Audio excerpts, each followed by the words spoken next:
আসসালামু আলাইকুম, আমিন শিপ আপনাদের সবাইকে স্বাগতম। আমার এই চ্যানেলটির মাধ্যমে যাবতীয় জমির পরিমাপগুলো শিখতে পারবেন। আজকে যে পর্ব নিয়ে আলোচনা করব, পর্ব 53। বিআরএস খতিয়ান থেকে অংশ বের করার নিয়ম দেখুন। বর্তমান যে বিআরএস খতিয়ান থেকে যে কিভাবে অংশ বের করব, তো এর আগের ভিডিওতে দেখিয়েছি পর্ব 39-এ বিআরএস খতিয়ান বা পর্সা চেনার উপায় এবং যাবতীয় তথ্য।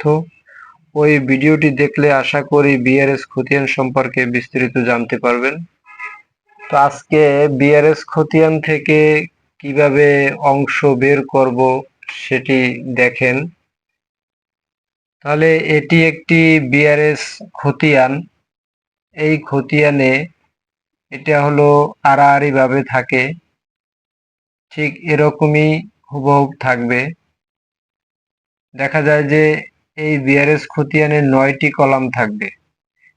এইখান থেকে 9টি কলাম, এরকম 9টি কলাম থাকবে এবং লাম্বালাম্বি দাগগুলো থাকবে। তো প্রথম 1 নম্বর কলামে মালিকের নাম থাকবে।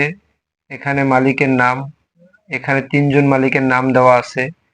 আপনার পর্সায় যদি আরো 5 জন, 7 জন, 10 জন আরো একাধিক নাম থাকতে পারে। তো এখানে অংশ দেওয়া থাকবে 2 নম্বর কলামে। অংশটা হবে হাজারে, 1000-এ, এবং সংখ্যা থাকবে অযুত অংশে, মোট জমির পরিমাণ অযুত অংশে। এখানে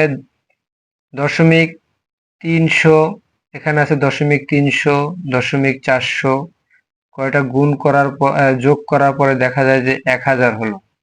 এটা হিসাবটা হলো হাজারে। তো 3 নম্বরে থাকবে রাজস্ব, যে কর দেওয়া থাকে, করের সংখ্যা থাকবে।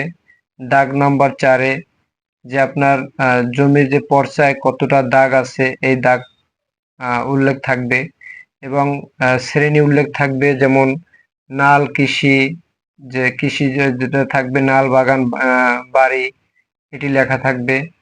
এবং দাগের মোট পরিমাণ, এখানে 6 নম্বর কলমে দাগের মোট পরিমাণ দেওয়া থাকবে।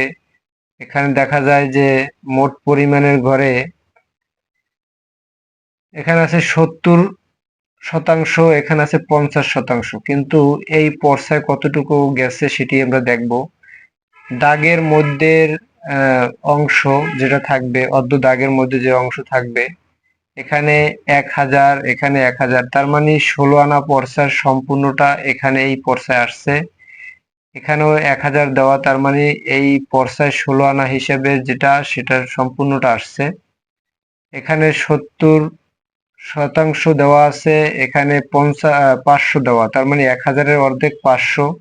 এখানেও 1000-এর অর্ধেক 500 দেওয়া, তার মানে অর্ধেক, 16 আনা না গিয়ে অর্ধেক গেল। তাহলে 70%-এর অর্ধেক হলো 35% গেছে এখানে। এখানেও ঠিক 50% জমির ভিতরে অর্ধেক যদি যায় হাজারে, তাহলে এর অর্ধেক হলো 25%। তাহলে শতাংশ মতে জমির পরিমাণ যেটা আছে সেটার ঘরে আমরা পেলাম এখানে 15%, 20%, 35%, 25%, মোট হলো 95%। তো আজকে দেখাবো যে এই 95%-র ভিতরে জামাল মিয়া কত শতাংশের মালিক, এবং কামাল মিয়া কত শতাংশের মালিক, এবং আব্দুল রশিদ কত শতাংশের মালিক। এখন প্রশ্ন থাকতে পারে আপনাদের যে জামাল মিয়া, এখানে দাগ নাম্বার দেওয়া আছে আমার 4টি, 1, 2, 3, 4টি দাগ নাম্বার। এই 4টি দাগের ভিতরে জামাল মিয়া কি প্রত্যেকটা দাগে অংশ মতন পাবে কিনা, না এক দাগে, এই সোজা যে দাগটা আছে এই দাগে শুধু পাবে না। জামাল মিয়া এই পর্সায় যতগুলো দাগ আছে প্রত্যেকটা দাগের সে অংশীদার এবং মালিক। কামাল মিয়া ঠিক এখানে যে কয়টা দাগ থাকবে প্রত্যেকটা দাগের অংশীদার, এবং আব্দুল রশিদও ঠিক একই নিয়মের অংশীদার। যে কয়টা দাগ থাকবে, এখানে 4টি না থাকলে আরো যদি সংখ্যায় বেশি থাকতো, 5টা, 6টা, 7টা দাগও থাকতে পারতো। তো সেক্ষেত্রে সবাই এই প্রত্যেকটা দাগের মালিক। তাহলে এই বিআরএস খতিয়ান থেকে হিসাব বের করা, জমির শতাংশ বের করা অত্যন্ত সহজ। একটু আর শুরু থেকে যদি শেষ পর্যন্ত দেখেন, আশা করি এই বিআরএস পর্সা থেকে আপনি মোট শতাংশ এবং জমির পরিমাণটা সহজেই বের করতে পারবেন। তো শুরু করা যাক যে জামাল মিয়ার যে মোট এই পর্সা থেকে কত শতাংশ জমি পাবে সেটি আসলে দেখে আসি। তাহলে জামাল মিয়ার মোট জমি, জামাল মিয়া পাবে, জামাল মিয়ার অংশ,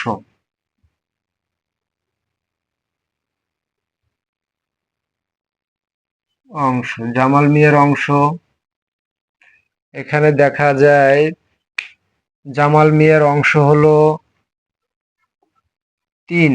এখানে যেহেতু অযুতাংশে থাকবে, এখানে ৩% হিস্যা নাই, এখানে ৩০০ পয়েন্ট দেওয়া আছে, দেখা যায় ৩০০, এখানেও ৩০০, এখানে ৪০০, তাহলে ৩০০ জামাল মিয়া ৩০০-র ভিতরে মোট জমির ভিতরে কত শতাংশ পায় হিস্যা অনুযায়ী এটার, তাহলে আমরা বের করব 0.৩০০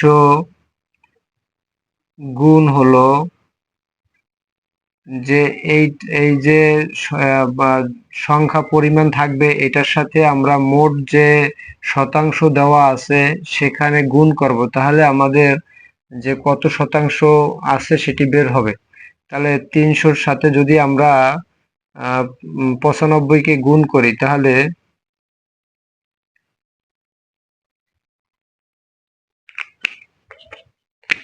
৩০০-র সাথে যদি আমরা ৯৫-কে গুণ করি, তাহলে দেখা যায় যে আমাদের কত বের হয়। ৩০০-র সাথে আমরা ৯৫ এখন গুণ করে নেই, যেমন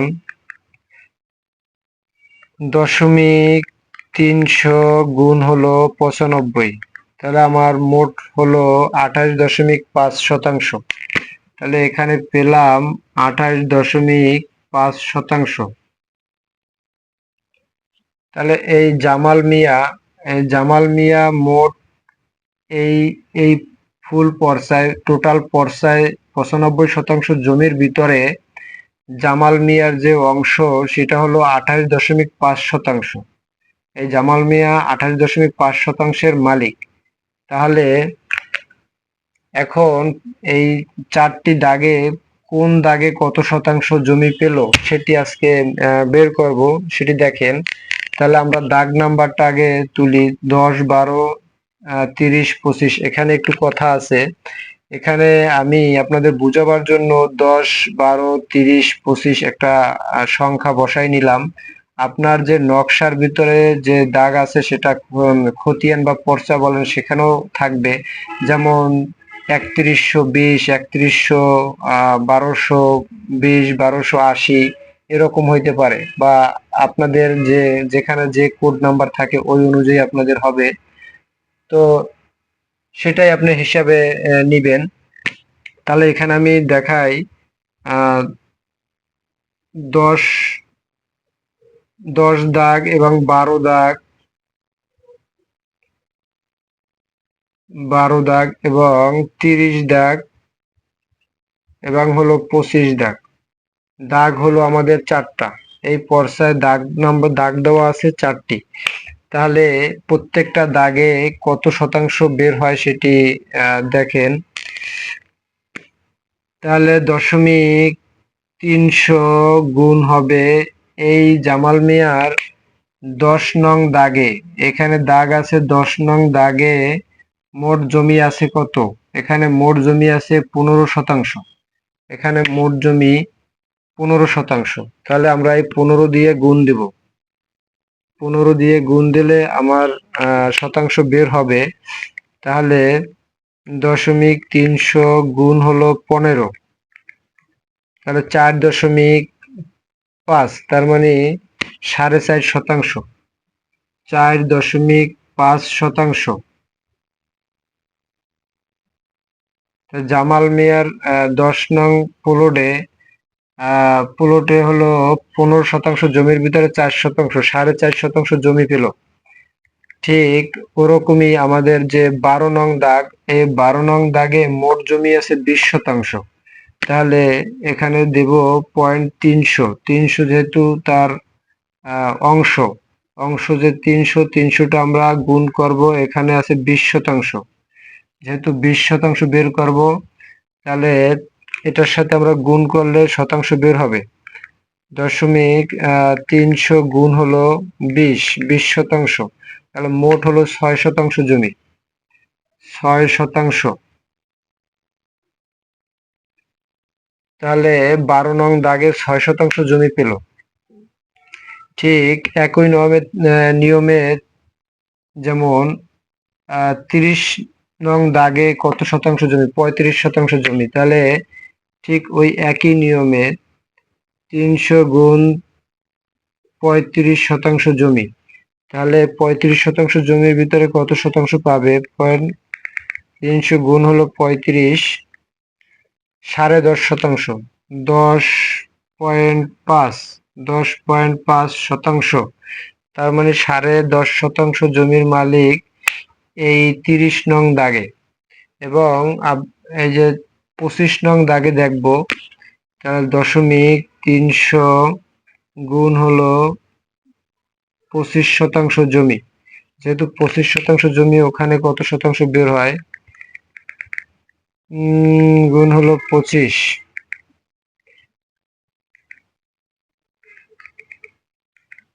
300 গুণ হলো 25, তাহলে 7.5%, 7.5%।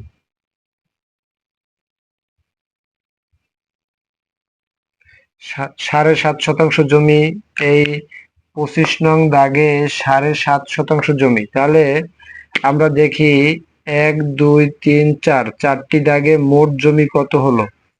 এখানে মোট জমি দেখি কত, তাহলে 7.5% যোগ হলো 10.5, যোগ হলো 6, যোগ হলো 4.5, 4.5, তাহলে 28.5। এখানে মোট জমি হলো 28.5%। তাহলে 28.5%। এখানে জামাল মিয়ার মোট যে জমি বের হইলো 28.5%। তাহলে সে প্রত্যেকটা দাগে যে অংশ বের হলো, প্রত্যেকটা দাগের অংশ মতন সে দেখা যায় যে 28.5% জমির মালিক। তো সেখানে সঠিকভাবে আসলে বের হলো। তাহলে এরকম কামাল মিয়া, যে কামাল মিয়ার তার অংশ হলো 300, এখানে কামাল মিয়ার সোজা যেটা, এটা হলো কামাল মিয়ার অংশ, এবং আব্দুল রশিদের অংশ এটা। তাহলে কামাল মিয়া এই 4 দাগের অংশ মতন বের করতে হবে, এবং আব্দুল রশিদের এই 4টি দাগে এই 400 অংশ মতে তার যে মোট কত শতাংশ জমি আছে সেটি বের করতে হবে। আপনাদের যদি এই কামাল মিয়া এবং আব্দুল রশিদের অংশটা বের করতে চান, তাহলে করতে পারেন। যদি আমার কমেন্ট বক্সে কমেন্ট করেন যে আপনাদেরকে এটা দেখানোর জন্য, তাহলে আমি পরবর্তী ভিডিওতে এটি তৈরি করব আপনাদের জন্য। তো আশা করি এই বিআরএস খতিয়ানের যে অংশ, হিসাবগুলো যে বের করে, সেটি আপনারা বুঝতে পেরেছেন। তাহলে আশা করি ভিডিওটি আপনাদের কাছে ভালো লেগেছে। আরো নতুন নতুন ভিডিও পেতে আমার চ্যানেলটি সাবস্ক্রাইব করবেন। সবাইকে ধন্যবাদ।